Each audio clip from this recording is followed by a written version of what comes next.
After the British defeated the French in the Seven Years' War and signed the Treaty of Paris in 1763, the French abandoned their First Nations allies and turned over the lands they called New France or Canada. A lot of this land was not theirs to give and belonged to the First Nations that also fought the British. Councils far and wide made it clear that they had not been conquered and had sovereignty over their lands. As one Anishinaabe chief, Minavavana, said in 1761, "Englishmen, although you have conquered the French, you have not yet conquered us. We are not your slaves.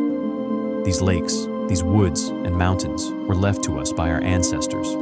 They are our inheritance, and we will part with them to none." Britain still tried to take control of these territories without negotiating or treating First Nations as equals, and a group led by an Odawa chief, Obwandiag, also known as Pontiac, captured many British military forts to show the British they controlled their lands.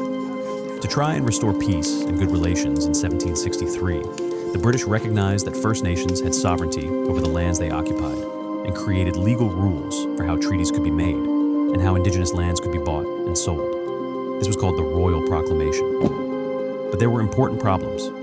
First, some words and parts of the Royal Proclamation tried to imply that Britain had authority over indigenous peoples. Second, First Nations were not asked to give input before the proclamation was written. And third, First Nations controlled much of these lands, so the Royal Proclamation only mattered if they agreed to it. So, the British held a peace council at Niagara in 1764. Representatives of at least 24 nations as far east as Nova Scotia, as far north as the Hudson's Bay, and as far west as the Mississippi River, attended to negotiate a shared vision of how everyone could live alongside one another. Together, they negotiated a new relationship built on the Covenant Chain Alliance, a much older alliance the Haudenosaunee had made with the Dutch, and later the British. Out of mutual respect, peace, and friendship, the Covenant Chain Alliance meant that everyone had a responsibility to help and protect each other. The Covenant Chain was extended to all attendees, and everyone agreed that settler societies and First Nations would be separate, sovereign allies with their own governments.